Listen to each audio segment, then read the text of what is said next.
So it seems like a lot of organizations are creating reconciliation action plans, or RAFs, these days. But let's be honest, how many of them are truly meaningful? How do you actually go beyond just a simple checklist to create real, lasting change? Well, today we're going to break down the framework for building a RAP that is genuinely transformative. This quote from Senator Marie Sinclair, man, it really gets to the heart of the matter, doesn't it?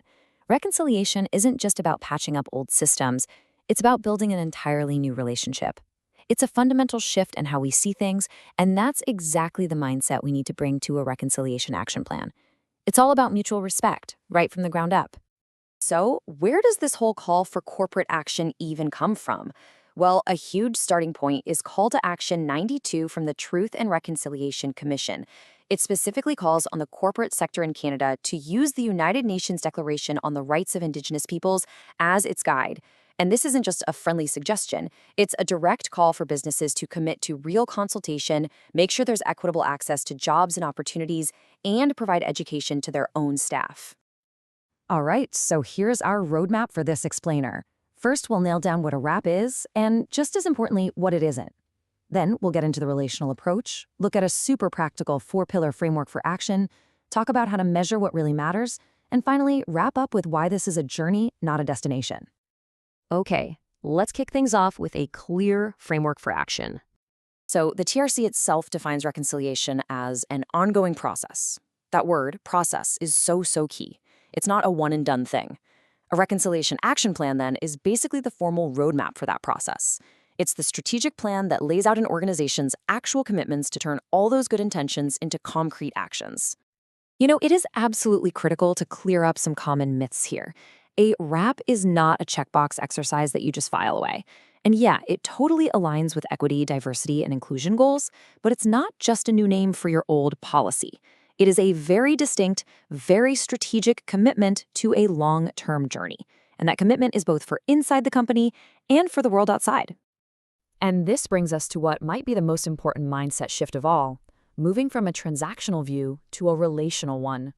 A piece of paper doesn't achieve anything by itself. It's the relationships behind it that actually drive real change. Just think about that for a second. It's such a profound statement. Before you can even think about building a new relationship, you have to be brutally honest about the one that exists now and the history behind it. For organizations, this means some serious, genuine self-reflection. A successful RE isn't just about numbers you can put in a report.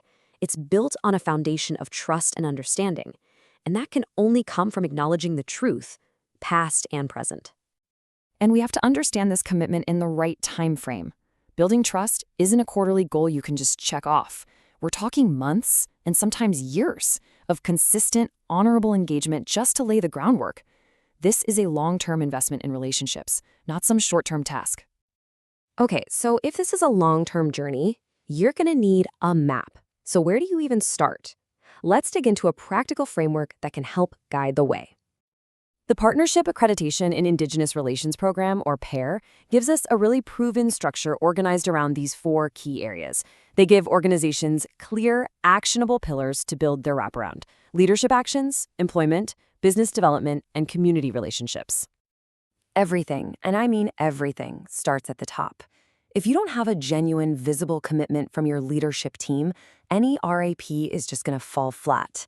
This pillar is all about senior leaders setting a clear policy, talking about it constantly, and building the internal structures you need to make sure that commitment is felt everywhere in the organization.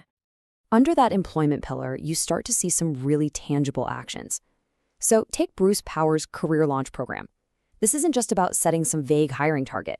It's about actively taking down barriers by providing tuition and paid work placements. It creates real, actual pathways to equitable opportunities for Indigenous people in their field. Now, business development, this goes way beyond just who you're buying from. It's about changing how you do business. Air Canada's Sacred Items policy is such a powerful example. It was actually developed with their Indigenous employees to change core procedures, making sure cultural items are handled with respect. That's a change that builds trust and proves you're serious. And for community relationships, the focus is on keeping those connections strong. This can be external, sure, but it's also internal. Check out CIBC. By offering paid leave for Indigenous employees to take part in traditional practices, they are actively supporting their employees' vital connections to their communities and culture. That's a policy that sees and respects the whole person. So, with these pillars in place, how do you actually track your progress? People always say what gets measured gets done, but the real key is to make sure you're measuring what truly matters. While relationships themselves are qualitative, they absolutely lead to quantitative results that you can track. These are just some examples of the kinds of hard metrics that organizations look at. It's not just about how many Indigenous staff you employ, but also things like the total dollar value of procurement from Indigenous businesses and direct contributions to Indigenous organizations. These numbers really tell a story of commitment in action. And all of this brings us to our final and, honestly, most important mindset. Reconciliation is a journey, not a destination. A reconciliation action plan is not some trophy you put up on the wall. It's a living document. Think of it like a compass for an ongoing journey. The real goal is to create this continuous cycle. You commit, you act, you measure, and then you reflect, you learn, and you adapt your commitments for the next phase. It never, ever truly ends. So, when it comes down to it, a reconciliation action plan isn't the final word, it's the first one. It's a public commitment to start the real work of building a new, respectful relationship.